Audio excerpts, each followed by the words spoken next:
Welcome back sa Free Thinking Pinoy Channel. Sa video ito, mapapanood ninyo ang kompetisyon ng 5 hayop na mahusay magpatalsik ng nakalalasong asido. Simulan natin ang kwentuhan sa ika-5 pwesto. Dito sa Australia, merong butikin na kung magalit, pwedeng magsaboy ng malagkit na likido. Ito ang spiny-tailed gecko. Sa tuwing may gustong kumain sa kanila, naglalabas ito ng napakabahong spray na maski ang mga tao ay matatakot lumapit. Meron itong matutulis na kaliskis para yung malalaking hayop mawawala ng ganang kainin sila kasi nga matinik yung balat nila. Huwag kang mag-alala dahil ang likido na ito ay walang lason kaya hindi ito delikado sa tao. Ang galing no, kaya nitong itaboy ang mga kalaban gamit lang ang spray. Naisip ko tuloy, siguro dito ginaya yung water cannon ng mga barko. Diba? Ito yung gamit ng mga barko para itaboy ang mga kalaban at para huwag nang magbalak pang lumapit. Minsan ang kanyo ng tubig ay ginagamit para palubugin ang barko ng kanilang kalaban. Kung maaalala mo naibalita pa sa TV ang paggamit ng China ng water cannon para palubugin ang barko ng Pilipinas sa agawan ng West Philippine Sea. Sa ibang lugar gaya ng Africa, ginagamit ang water cannon para itaboy ang barko ng mga pirata. Kapag merong pirata na aakit ng barko, tatamaan nila yan ng malakas na tubig. Ang astig, di ba? Sino mag-aakala na pwede palang gawing armas ang tubig? Naisip yun ng mga gecko. Oo nga pala, sana ipindutin nyo ang like button sa ibaba ng video kasi malaking tulong yan sa akin para ipagpatuloy ko pa ang paggawa ng marami pang videos. Kasi kapag maraming nag-like ng video ito, ire-recommend ni YouTube ang FTP channel sa iba pang mga viewers na mahilig din sa mga animals. Kaya kung napindot nyo na, edi maraming salamat sa pag-like. Ang pang-apat sa listahan ng mga hayop na matindi magpatalsik ng asido ay ang mga langgam. Nakita mo yon? Yung mga tubig na ini-spray ay nanggaling sa puwet ng mga langgam.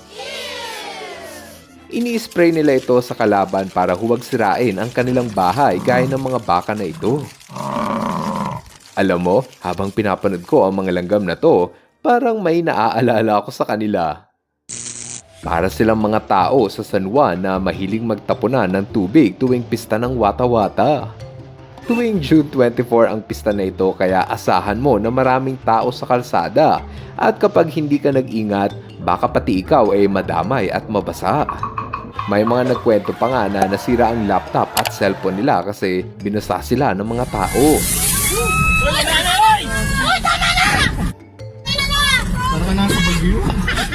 Yung iba pa nga ay napa-absent sa trabaho kasi binasa yung suot nilang uniforme.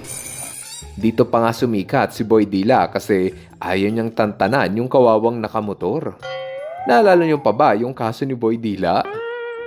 Humingi po ako ng paumanhin sa inyo. So, lalo na po sa rider, humingi po ako ng tawad po sa inyo. Paumanhin po. Kesa maging selebrasyon ng piyesta, naging perwisyo ito sa mga tao dahil maraming nakikidaan lang sa kalsada ang nadamay at nabasa.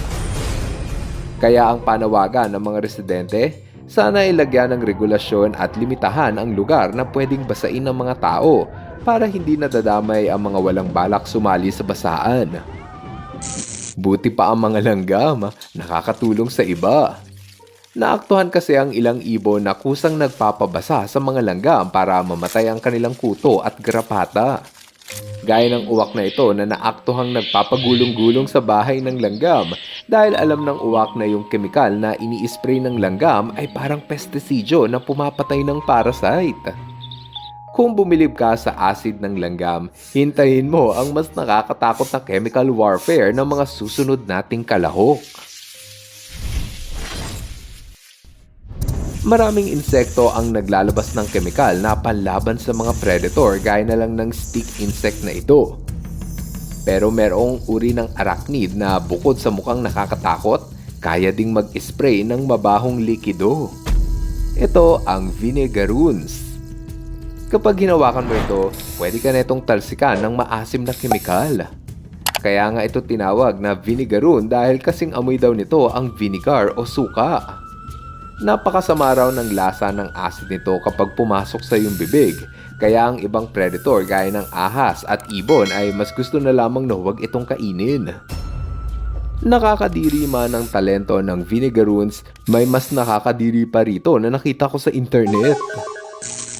Sa bansang China, nasungkit ni Mao Wei ang titulo bilang pinakamatagal mag-spray ng tubig mula sa bibig.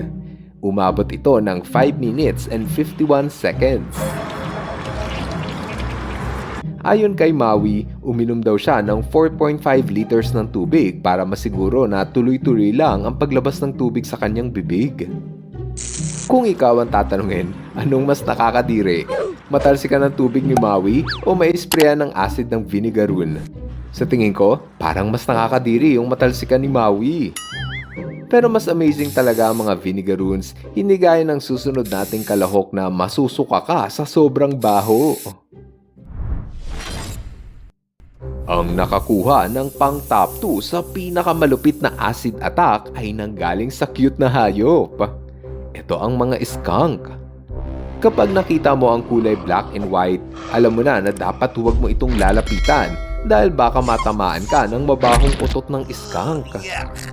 Kapag nakita mo ang likido na lumalabas sa kanilang puwetan, makikita mo na kulay dilaw ito at napakalapot na binansagang skunk oil.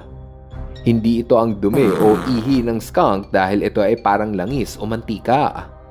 Ang langis ng skunk ay nagtataglay ng kemikal na thiols, isang uri ng sulfuric compounds na sa sobrang baho, pwedeng kumapit ang amoy nito sa iyo ng 5 araw. Pwede ka pang tamaan ng spray nito kahit nasa layo ka pa na 15 feet. Kapag tinamaan ka ng spray ng skunk, pwede ka makaranas ng pagsusuka o pananakit ng ulo sa sobrang baho. Kapag tumama naman ito sa iyong mata, pwede kang makaranas ng panandaliang pagkabulag. Malalaman mo na ang skunk ay handa ng umutot kapag nakatayo sila sa dalawa nitong kamay. Yun nga lang, ang langis ng skunk ay mahirap gawin, kaya kapag ginamit at naubos nila ang kanilang oil, kailangan ng skunk na maghintay ng 10 araw bago pa ulit sila makaipon ng langis sa kanilang puwetan. Dahil dyan, alam ng skunk na hindi nila dapat sinasayang ang kanilang langis at gagamitin lang nila ito tuwing may emergency. Kasi nga, kapag naubos ang kanilang langis, maghihintay ulit sila ng 10 araw bago mapuno ang kanilang bala sa puwet. Marami pa naman silang kalaban sa gubat gaya ng oso, mountain lion at agila, kaya dapat palaging handa ang kanilang depensa.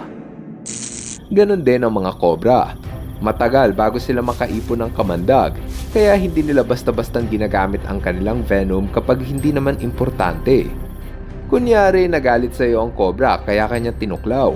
Pero ang totoo dyan, hindi ka nito tinurukan ng kamandag, sadyang kinagat ka lang nila bilang babala. Kaya nga minsan may mga tao na naibalitang hindi nalason kahit tinuklaw sila ng cobra dahil wala namang kamandag ang naiturok sa kanila.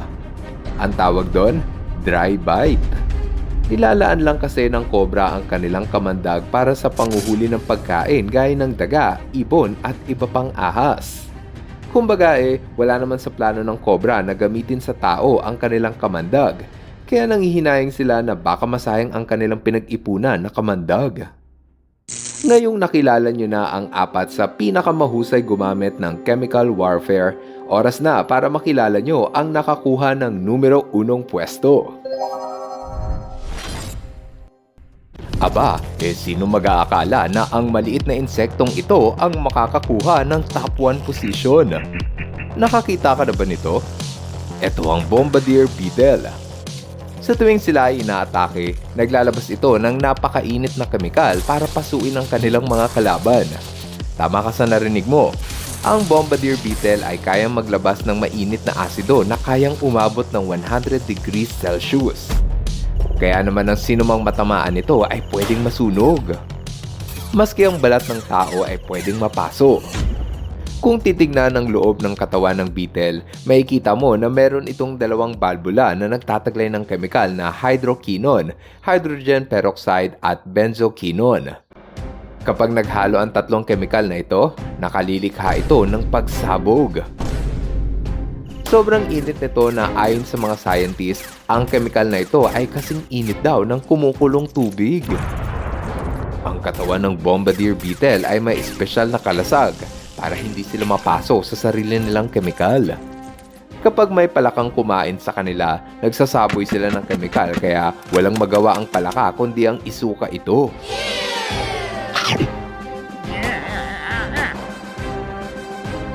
Kaya naman dahil sa talento ng bombardier beetle, sila ang tatanghalin natin bilang pinakamahusay sa larangan ng chemical warfare. Ngayon, andito na tayo sa ating shoutout portion. Advance happy birthday kina Summer Santos Tumambing, Ma'am Yolanda Datul at Marga Santos Liquido. Belated happy birthday kay J-Rod Zander Centro. Happy birthday rin kay Elena Pearl Solis. At sa pamilya ni Jomar Tario Mendina. Maraming salamat sa inyong panunod. Now, see you guys in our next video. Bye-bye! Hello mga ka-FTP! Ako si Nomer at nagpapasalamat sa inyong panunood. Kung nagustuhan nyo ang video ito, subscribe na sa FTP channel. Don't forget to hit the subscribe button para updated ka sa mga bagong videos. Paalam!